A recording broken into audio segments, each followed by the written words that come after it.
Hey guys, and welcome back to Rage Gaming, and what will likely be my final class ranking and build overview for Season 4. Things have really stalled out as the current peaks of each class and build have been achieved, though there has been quite a jump for one class in particular. Previously struggling around the early 120s, now having a 1-for-1 clear. That is massive. Is it fair to say the Sorcerer's power is really that good though? It would seem not, since there's some silliness occurring. Still, Season 4 has been an impressive showing with every class bar one competing for near enough the same ranks, which is pretty cool. Things may change a bit more though in the future. We don't know when the new patch is going to hit, but some pit changes are coming. The bosses are going to become less of a standout pain point compared to the rest of the pit level, and the echoes during those fights are not only going to overlap less, but some of those abilities have been nerfed, so we might see some real impact there. What I expect after that is the same balance of tiers, but maybe there's an extra 5 on the number or something like that. We'll see what it turns out to be, but now let's take a look as how things stand now. From the bottom then, we can be pretty quick on this. Unfortunately for Season 4,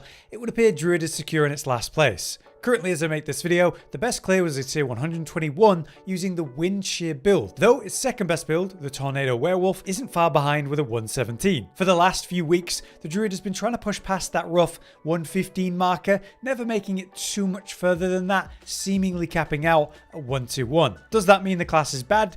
Well, not exactly. It's great that it managed to push into the 120s in the first place. I just think that it's a clear showing that nothing about this is super busted. There's no massive spikes of damage or invulnerability. There's nothing weird going on with triple dips like the sorcerer damage types. It's just solid. Meanwhile, every other class has something at least a bit special or unique or busted going on that's caused them to be nearly 20 tiers higher or more. So by comparison, it's just the weakest class of the lot. What about the build though?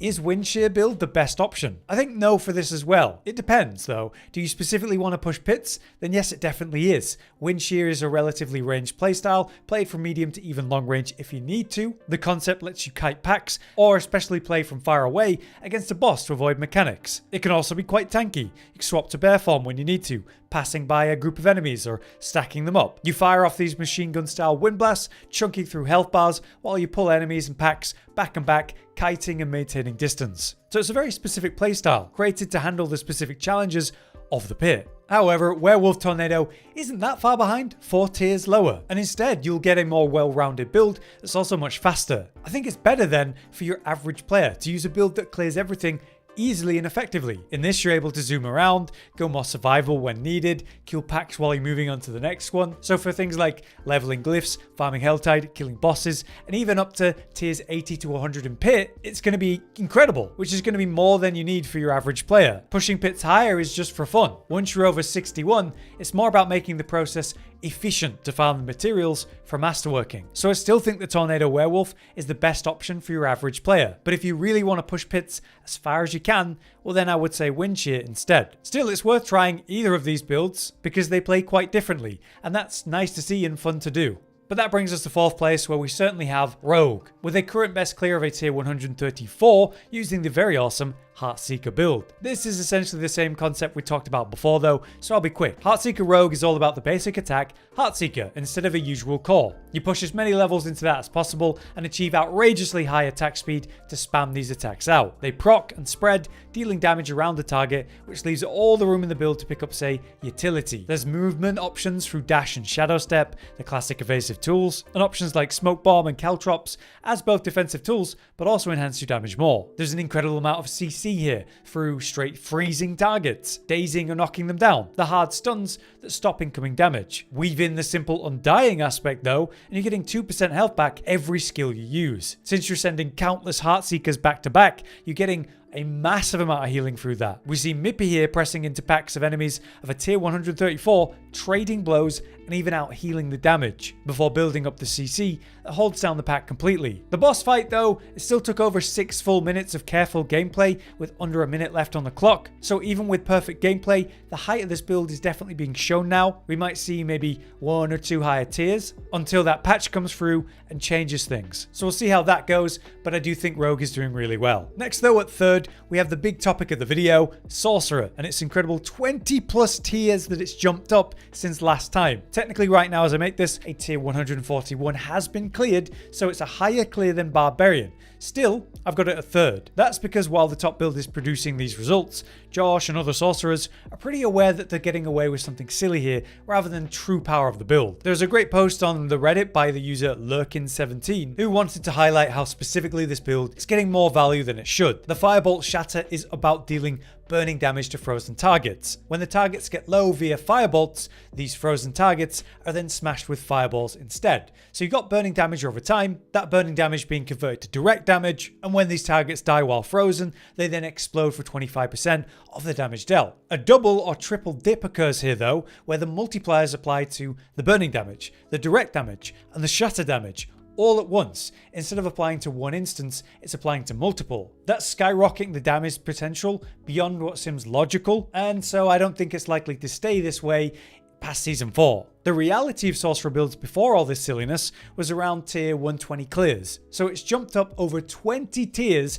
with this strange damage interaction. Further, these clears require high amounts of targets to actually work, so the clear requires the right boss at the end, one that actually spawns in a ton of adds to rely on. The run becomes a dead run if it's not that boss at the end, so it's really niche. Now, having said all of that, it does not take away from the fact that the build's output is very impressive when it's working right, when you have all those adds. In normal gameplay, that's reliable to have. Helltides have tons of mobs always. The Nightmare dungeons, tormented bosses like Druid, they spawn adds regularly. It's definitely great and a potent tool when it's available. And you can see that compared to, say, Druids who just don't have something like this. It does bloat their rankings and potential beyond what is normally there. That's important to think about. So even though they're technically second right now, I put them at third overall because this is a very specific right setup thing to work. The second place then above that we have Barbarian, which interestingly has multiple builds that are kicking ass with top end clears. Be that the top clear by Do Not Hit Me with a Thorns build, or someone like King Pig who has a clear very close to that top clear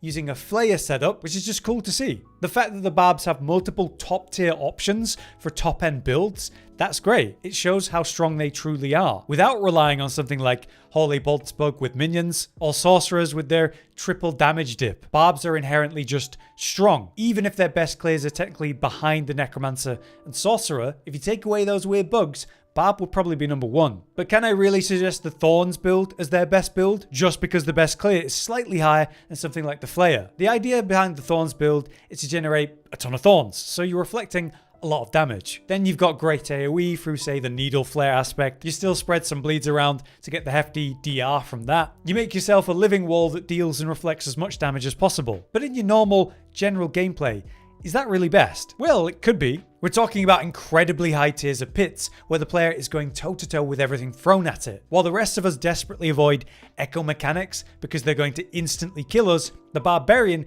is somewhat unaware there's even mechanics. I think that will appeal to a lot of people. It still could be a top choice, even if you're doing more average content, like tormented bosses. Being able to just ignore the mechanics is nice. However, props to King Pig for their Flayer build, which is a lot more unique and probably a lot more engaging to more people. Again, a bleed build that generates tons of damage over time, which also helps itself with lots of CDR. It has a heavy focus on high attack speed, so you're smashing targets many times a second, building up a lot of bleed. If you're looking for more of an offensive normal build where you're going to deal damage directly, rather than becoming a wall that reflects it, the Flay build is a very valid option. Again, it's not that far behind, so I'd probably suggest that to your average player over the Thorns build, so that's what I'll go with.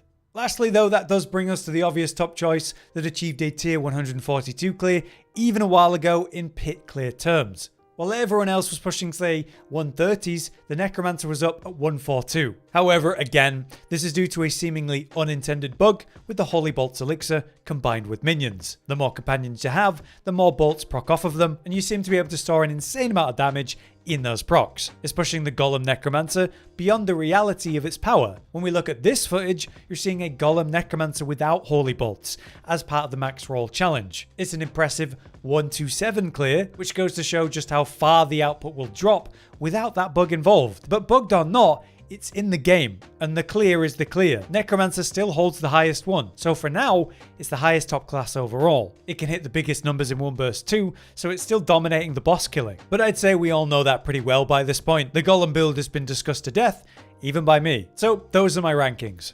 5th to Druid, 4th to Rogue, technically 3rd to Barbarian, was 2nd to Sorcerer, and 1st to Necromancer. However, if we keep in mind the weird bugs and seemingly unintentional extra damage the Sorcerer and Necromancer are enjoying. Without those, it's very clear the Barbarian would actually be on top, and amazingly, with 2 great options for builds as well. But I do hope this overview was helpful. I'll be interested to see how much higher people clear when the pit boss nerfs actually do come in. Until next time though, I've been Hollow, you've been you. Thanks for watching.